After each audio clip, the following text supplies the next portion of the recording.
Yo sé que a ustedes les importa muy poco que se estén realizando recortes dentro de la administración pública federal, pero antes hay que detenernos a pensar de qué forma se están realizando, si está siendo de una forma planeada, organizada y con visión a futuro, porque aunque es apenas el arranque del sexenio, esto más adelante puede tener repercusiones, más allá de lo bonito que suene, que se recorten millones y millones de pesos para destinarlo a otras prioridades de el gobierno de Andrés Manuel López Obrador.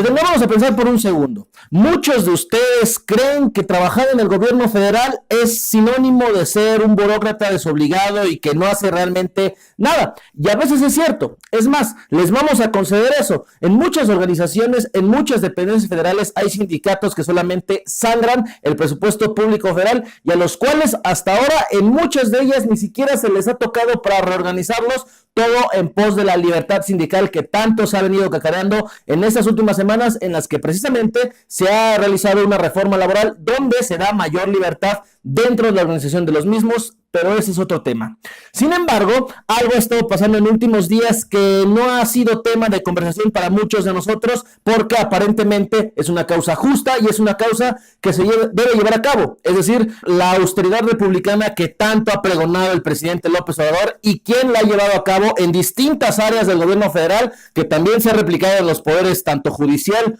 como legislativo, pero que también está llegando ahora a las secretarías de Estado. ¿Por qué es importante hablar de esto? Es cierto que la burocracia en México necesita un adelgazamiento y que es también verdad que ha costado mucho a lo largo de los años para los mexicanos, millones, miles de millones de pesos para ser exactos. Por eso es legítimo cuando el presidente le pregunta a la gente si se desea que esto se reduzca. Por eso el gasto corriente ha sido una de las prioridades para reducir dentro de la ley de austeridad, para aplicarlo dentro de otro de los grandes planes del presidente, que es rescatar a Pemex. Apenas hace unas semanas se presentaron dos documentos los cuales hablan de esto que les estoy mencionando. El primero fue un documento por parte de la Secretaría de Hacienda y Crédito Público en el cual se enlistan 11 acciones de austeridad que implica a toda la administración pública federal. Y después un memorándum, otro firmado por el presidente de la República, en el cual, entre otras cosas, indica que la Cuarta Transformación cree vehementemente que no puede haber gobierno rico con pueblo pobre. Una de las grandes frases que lo impulsó durante la campaña y otras en su búsqueda de llegar a la presidencia. ¿Esto en qué se traduce? Hablando de números, ejemplos puede haber muchos en cada una de las dependencias federales, las secretarías de Estado, entidades de la administración pública, etcétera. Sin embargo, podemos tomar un ejemplo en específico donde los números demuestran lo que se está replicando en prácticamente todas partes. Es el ejemplo de una de las secretarías que quizá no es la más rimbombante, la más importante en este momento, pero que es reflejo de lo que puede ocurrir más adelante. Se trata de la SEDATU, que dirige el secretario Román Meyer. Esta secretaría encargada de desarrollo urbano territorial del país y que justamente ha estado en el ojo de huracán por casos como la estafa maestra y también ha estado implicado por los manejos que tuvo ahí Rosario Robles en la administración pasada. Los recortes en esta dependencia pueden alcanzar desde los 70 a los 100 millones de pesos, todo dependiendo de los lineamientos que marque la, al parecer, nueva, toda poderosa Secretaría de la Función Pública. ¿Y a qué me refiero con esto? Pues resulta ser que tiene 657 plazas de confianza. Con el memorándum del presidente López Obrador, en total, nada más en esta dependencia, va a quedar una plantilla total de 399 personas, 258 menos, lo cual obviamente va a implicar que la gente que llegue a quedarse va a tener más trabajo, va a tener mayores responsabilidades y obviamente se va a tener que hacer más con mucho menos. Desde luego, esto puede parecer positivo, pero si se desconoce la operatividad de cada una de las dependencias federales, podemos correr el riesgo de un colapso o de ineficiencia dentro de estas mismas dependencias. Lo que pasa en SEDATU puede pasar en gobernación, puede pasar en Hacienda, puede pasar en economía, puede pasar en turismo, puede y va a pasar en cada una de las dependencias a las cuales este memorándum que el presidente firmó y envió a cada una de ellas vaya a aplicarse, porque además hay una reestructuración pendiente en cada una de ellas, es decir, todavía falta que los implicados en esta operación sepan cómo van a hacerlo, sepan qué plazas se van a recortar, quiénes van a tener que irse, porque además quedaron prohibidas las revelaciones de salario, es decir, ni aumentos ni descensos, no va a haber contrataciones, no va a haber asesores,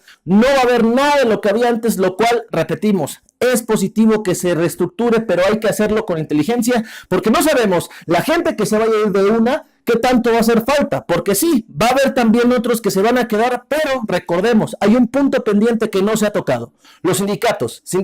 que siguen hasta hoy gozando de prestaciones realmente absurdas y que, si en caso de que no se les llegue a cumplir por un solo día de retraso, causan paros, huelgas y también movilizaciones que mucho daño le hacen a una administración que está siendo enflaquecida, es cierto, pero que no sabemos cuál es la estrategia que está siguiendo, porque a todo esto se le tiene que sumar que en máximo un año, según esto, se tiene que realizar la mudanza, la descentralización de todas las tareas de Estado a varios puntos de la República, y esto, ¿adivinan qué? Claro, también va a costar porque el presupuesto de las dependencias que ya fue autorizado en el presupuesto de egresos 2019 también va a ser reducido. ¿Y todo esto con qué fin se hace? Pues para que Pemex tenga 22,000 millones de pesos extra. ¿Qué quiere decir? Que la petrolera es el nuevo niño consentido del gobierno, si es que alguna vez lo ha dejado de ser, pero en esta ocasión la reducción, el apretón de cinturón al que se están sometiendo muchas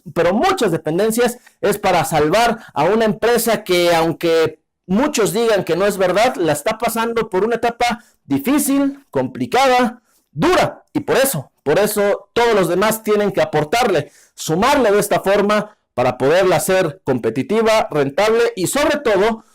tomando en cuenta que es uno de los pilares del gobierno, del nuevo todavía gobierno de la República, pues aún hay una promesa por cumplir. Recuerden, en 2 años, dijo el presidente, estarán rehabilitadas las 6 refinerías que hay en el país y además la de Dos Bocas estará funcionando, se supone, a mitad del sexenio para que a partir de entonces comience la tan ansiada promesa, la reducción en los precios de la gasolina, que también a eso se tiene que sumar, si los vientos son favorables para el mandatario, para este gobierno, que las cuestiones internacionales, todos los factores que implican en ello, sean favorables y que justamente permitan la promesa que muchos, que millones están esperando sea posible.